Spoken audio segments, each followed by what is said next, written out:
ये बघा, ये शोभून दिसल आमच्या नातवांच्या गळ्यात असे 2 चांगले दणदणीत गोफ बनवून घ्या. हा, ॲडव्हान्स आता देतो, काय लागले तर दुकानात पोचवतो. हा, कसे आमच्या नातवांसाठी बनवतोय आम्ही, त्यामुळे एकदम प्युअर पाहिजे. हा, रेडीमेड काय कामाचं नाही. शेवटी कसे हातची कारागिरी, ती हातची कारागिरी ना. तेव्हा तुमच्या कारागिरांना सांगून चांगले 2 दणदणीत गोफ बनवून घ्या. आज तो काय ॲडव्हान्स दे. हा, ॲडव्हान्स.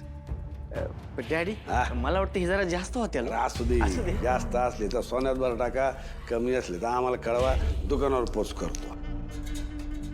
आणि हा, सगळ्यात महत्वाचं म्हणजे आमच्या गुरुजींना विचारून आम्ही शुभ दिवस विचारलेला आहे.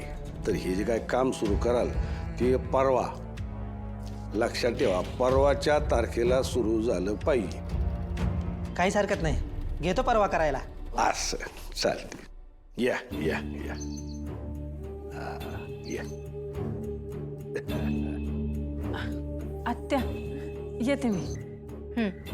सनबाई, तुम्हाला माहिती का, आम्ही आमच्या नातवांसाठी चांगले 2 दणदणीत गोफ करायला टाकले.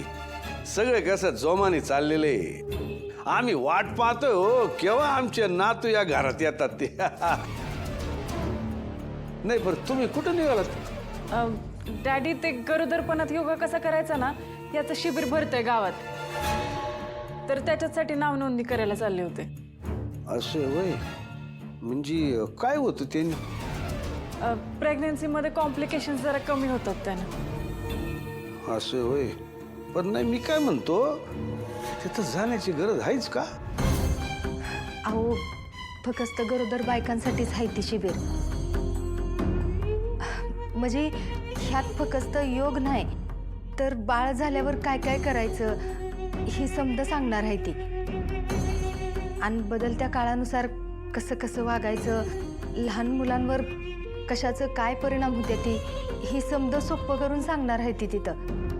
मालक, लय चांगलं शिबिर आहे ना. आम्ही कुठं म्हणलं वाईट आहे, चांगलंच असणार. आता सुनबाईंनी ठरवलंय जायचं म्हणल्यावर चांगलंच असणार आणि आवश्यक बी असणार ते. पर कसं आहे, आमचं असं म्हणणं आहे की सुनबाईंवर आणि आमच्या नातवांवर जे काही संस्कार व्हायचे, जे काही परिणाम व्हायचे, तर इथं घरी घरी झाले पाहिजेत. काय करावं आता? हा, ते योगाभ्यास मंडळ म्हणजे ती हरदास गुरुजींचंच ना? हा हा हा. ए छत्री, ते फोन लावते हरदास गुरुजीला. हो, कर. हरिदास. हा, दे.